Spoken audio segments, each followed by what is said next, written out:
My mother-in-law showed her true racist colors when she demanded my husband choose between her and his red-skinned wife, but she never expected he would pick me and leave her behind for good. Posted by u/OK_classroom 1548. My husband and I have been together for 4 years, and we just got married in October 2022. He's amazing, quite literally the man of my dreams, and I have an amazing life with him now. My parents and the rest of my family love him. I'm Native American and have a really big family, and he comes to family events, holidays, cookouts, etc., and I haven't heard a single member of my family say they didn't like him. My husband's family is very small. Other than his parents, he has one brother, his wife, and their 2 kids. His brother and his family live multiple states away, so we only see them around the holidays, and they don't really have much extended family. So the only members of my husband's family I really see are his parents. His parents are the stereotypical white conservative small-town Christians. My husband is no longer religious. My mother-in-law stays at home and tends to the house while my father-in-law works. I was worried about his parents' beliefs at first, as I practice my native tribe's spiritual beliefs. I'm very left-leaning socially and politically, I don't dress very conventionally, and my husband and I have no desire to have children. But they were pretty chill with me when I met them for the first time. I have had no problems with his dad, but over time, I have begun having trouble with his mother. She just flat out doesn't like me. According to my father-in-law, she has said I'm not the kind of woman that needs to be with her son. Her reasoning is that I don't act like a woman, I won't be a housewife, and I have a man's job. I'm a flight paramedic for a service that airlifts critically unstable patients. I love my job, and I love being a paramedic. My husband has never expressed that he wants me to be a housewife or take up a stereotypically feminine job. If he did, we wouldn't be together. But apparently, that's what his mother thinks he needs. When I first met his parents, we had been dating for about 5 months. My mother-in-law initially said that I didn't look like the kind of woman my husband would bring home. I didn't take it to heart, I figured she didn't mean it in a harsh way. When they asked what I did for work, I told them I was a flight medic. My father-in-law said that was awesome, while my mother-in-law just kind of frowned and didn't say anything. She was pretty cordial in the beginning, but as my husband and I got more and more serious, she began to dislike me more. It started with snide comments. She would manage to sneak into conversations the fact that she thinks women should be homemakers or have jobs like teachers or caretakers.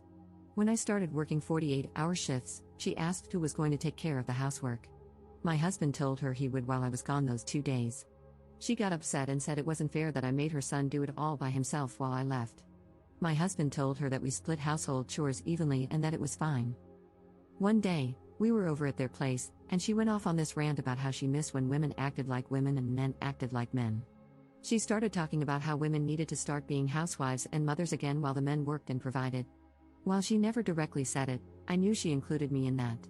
My father-in-law told her to calm down and that this wasn't the time for that kind of discussion, and she got mad and said, "Well, it's just the truth," while looking in my direction. I'm not an idiot, I knew this rant was just a way for her to tell me how she felt without directly telling me. My husband was pretty angry when we left, and I can't say I was too pleased. I told him she was allowed to have her opinion, no matter how stupid it was, and I wasn't going to lose sleep over the fact that she seems to still be living in the 1950s. He said he was angry about the blatant disrespect. He talked to her about it and said she wouldn't do it again, so I managed to let that situation roll off my shoulders. Everything came to a head with her a few weeks ago. My father-in-law invited us over for dinner, so we went. My cousin is getting married in a few months, and my husband mentioned that we were going to the wedding. It will be a traditional wedding in accordance with our tribe's customs. My father-in-law said that was cool, and my mother-in-law asked if there was going to be alcohol there. I didn't really see how that was an issue, so I said yes. She responded with, "Son, you don't need to be around all that drinking." My husband said it was fine and that it wouldn't be a problem. She said, "No, you don't need to go. It's not safe if there's going to be alcohol there." I asked, "Why wouldn't it be safe? It's not like we're going to be at a bar. It's just going to be my family." She then said, "Well, some people can get violent when they drink." I knew exactly what some people meant and that this was a racist remark. I told her that no one would be getting violent and that everyone would have a designated driver. My husband then said that we were going and that there wasn't going to be any negotiation about it because he was a grown man and could make decisions for himself.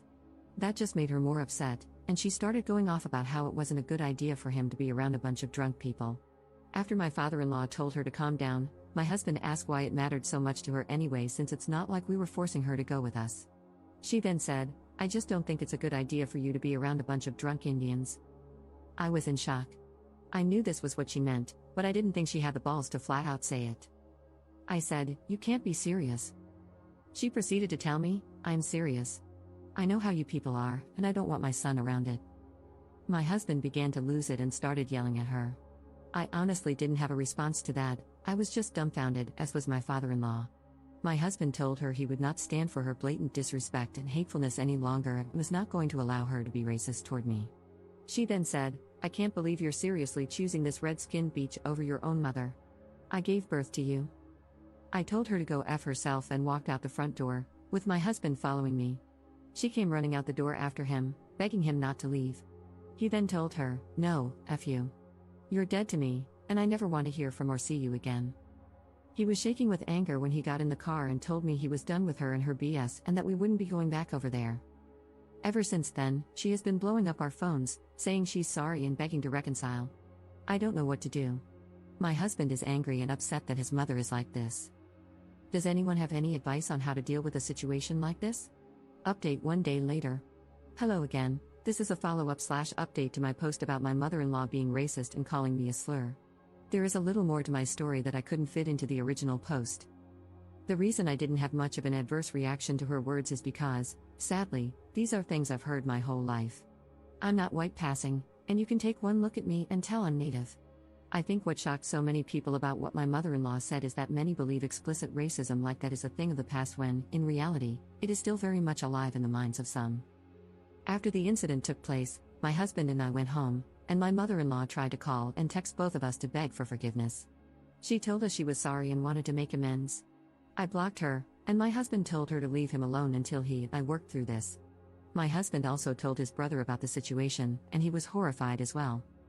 My father-in-law also contacted us and said he was sorry for what had happened. He said he didn't know she had thoughts like this, and in the moment, he was so shocked by what she said that he didn't know what to say or do. He asked if it would be possible for my husband and me to speak with just him to see what he could do moving forward. We agreed. We ended up having a video call with my husband, my father-in-law, and my husband's brother, who I'll just call brother-in-law going forward. My brother-in-law said there wasn't much he could do because he lives several states away, but he would support us in whatever decision we made and would be sending a strongly worded message to my mother-in-law. My father-in-law was very emotional about the situation and said he didn't want to lose his son over what my mother-in-law said and that he would do anything to maintain contact with my husband. He was so upset and confused as to why she thought the way she did and why it was all coming out now. I said that she may have always felt this way, but because they live, and have always lived, in predominantly white communities, I was the first person she knew to take it out on. Everyone agreed with that. My father-in-law said he wanted to suggest that she go to therapy or some sort of counseling to work through these feelings and that he planned to tell her she had a choice, either seek help to change her narrow view of the world or lose both her son and him. He said that I make my husband happy, and as his father, there is nothing more he could ever want. We all agreed that counseling would definitely be beneficial to her if she was willing to go. My husband said he does not want to talk to my mother-in-law right now and that he doesn't know when or if he will be able to. He said that if he had anything to say to her or if there was an emergency, he would go through my father-in-law to reach her. In the meantime, he will be blocking her number. I said I just didn't want any contact at all, and we all left it at that. I also told my parents and some elders in my community, and they were upset too because they have heard the same things before. But they commended my husband for having my back and said they understood my decision to go no contact. And that's the situation right now. I want to thank everyone who left kind words and advice on the original post. I made it to see if we had maybe done something wrong or if the decision to go no contact was a bad one, but I now see that it is probably the best option. While this situation and what was said upset me, the kind words on my first post remind me that there is still good in this world. And if anyone else is going through a similar situation, I'll tell you what my dad told me: you can never force people to be kind to you, but you can make the choice to surround yourself with kind people. Thank you all. Second update 2 months later.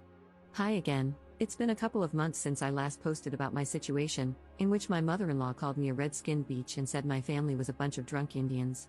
I figured I'd conclude the story since I think this mess is finally coming to an end. Long story short, my father-in-law is divorcing my mother-in-law.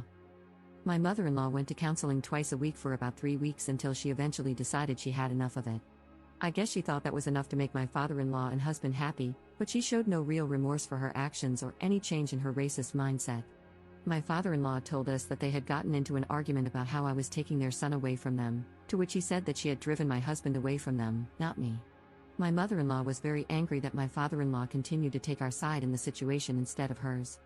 This erupted into a very heated argument between the two of them, and my father-in-law didn't go into extensive detail. She ended up saying more bad things about me, how I had torn her family apart, made a mockery of her, stolen her son, and pushed her husband and other son away from her.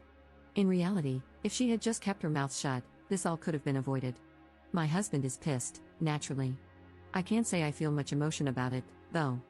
I feel bad for my husband and his family, as they are losing contact with their mother and wife. But then again, I also see a bitter old racist getting what she deserves. It's a crappy situation overall.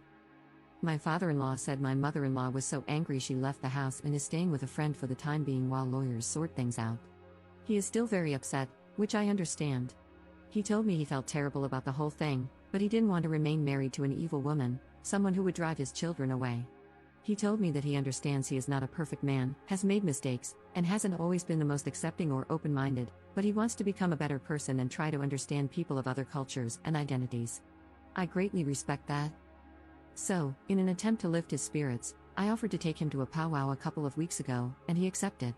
My husband has gone with me several times, but this would be my father-in-law's first experience with anything like that. I introduced him to my family, and he was very respectful.